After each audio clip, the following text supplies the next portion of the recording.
na mensaheng kailangan nyong marinig nowadays. So, within 1 week from now, take note na ang reading na to ay pwede ring mangyari agad-agad at pwede ring tumama sa someone na kakilala nyo. Kung hindi man tumama sa inyo, ay baka doon sa someone na kakilala nyo. Oh, Vedovo. Falsita. Ano yan? Temporary breakup. Ay, posible. O pwede rin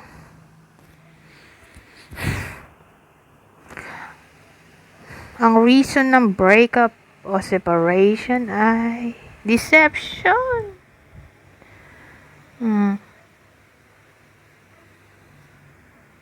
So, beware. Okay? Yung iba sa inyo. Hindi naman sa lahat. Kaya lang, di nga natin alam kung kanino tatama. So, walang masama kung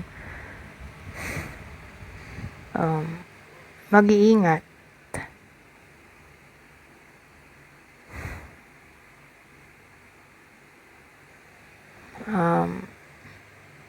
Betrayal kasi posible.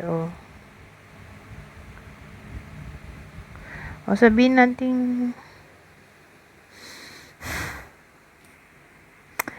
pinag-iingat yung iba sa inyo. Yun na lang siguro.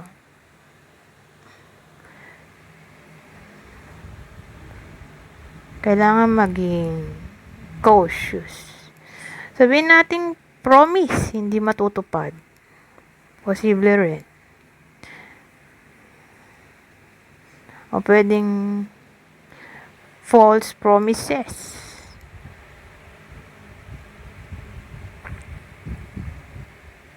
Hindi naman to pang relasyon lang. Pang kalahatan na to. Pwedeng sa may gawa ay kapatid, ka-workmate, friend, magulang.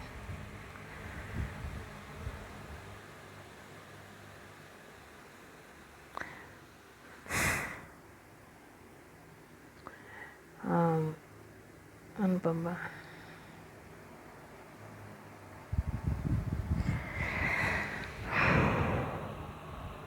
Pero kung sabihin natin na ganito, makikipag-ayos,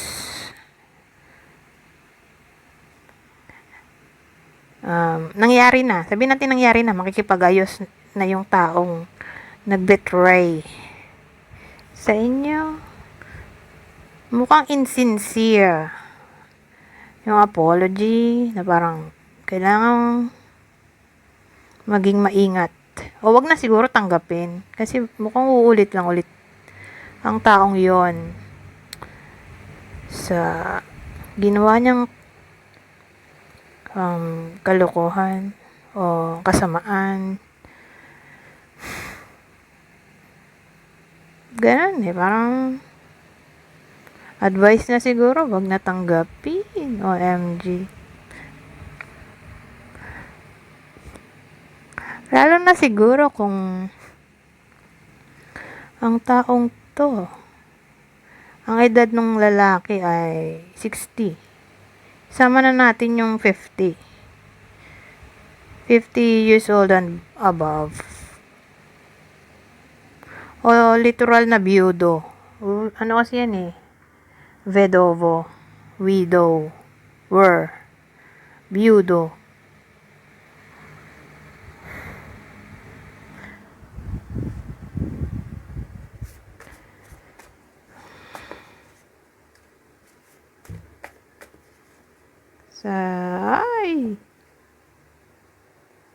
Naging 3.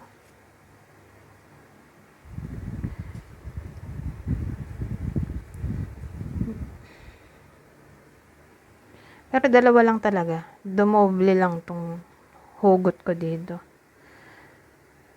Sacerdote, denari, literato. Message sa money. Message sa money.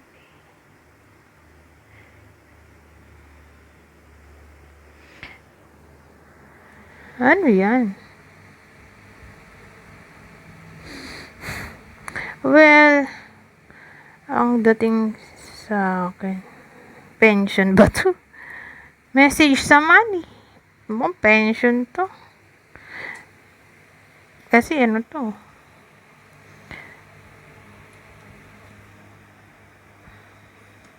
Sacerdote. Priest. Ano kinalaman nun? Pero kasi king to eh. King of Spades. Pension. Yun naisip ko, pension. Retirement siguro. Money. Makakatanggap ng ganon. Okay, yung iba sa inyo, o darating na yung result, kung nag-aabang, o literal na makakakuha na ng pera, pension. Insurance ba? Ganon eh, parang matanda na. May makukuhang pera. So, insurance. Pwede rin.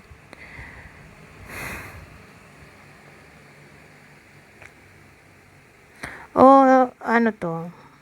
Love test ng matanda. Dadating na. O result. Love test result.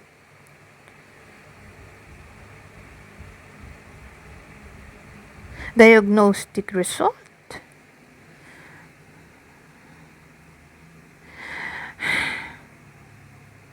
O baka tong matandang to ay need ng pera para dito. So beware sa possible check-up kung matanda na 50 years old and above. Pero mostly 60. Pero isama na natin yung 40. 50. Isama natin yung 40. Ewan ko, nasabi ko 40. Diba eh?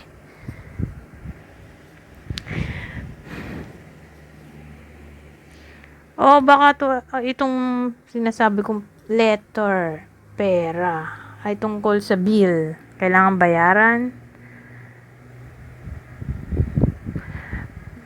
May papadala sa'yo na letter galing sa someone in authority na yun nga, magbayad ka na ng utang, magbayad ka na ng bill.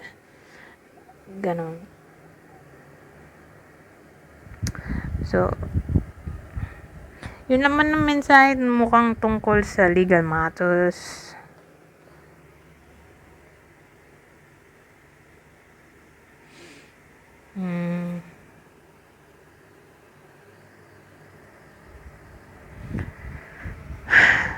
Ano ba ito? Wala nang maisip.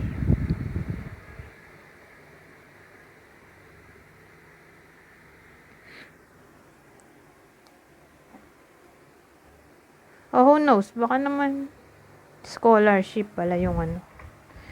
Laman ng mensahe. Natanggap sa scholarship yung anak. Natatanggap ng anak yung letter tungkol dito sa scholarship o sa tawag dito.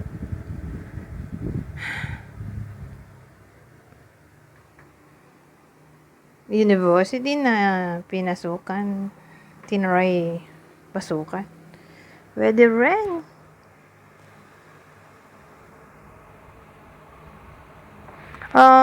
Again, legal matters. Who knows, mukhang court letter yung iba.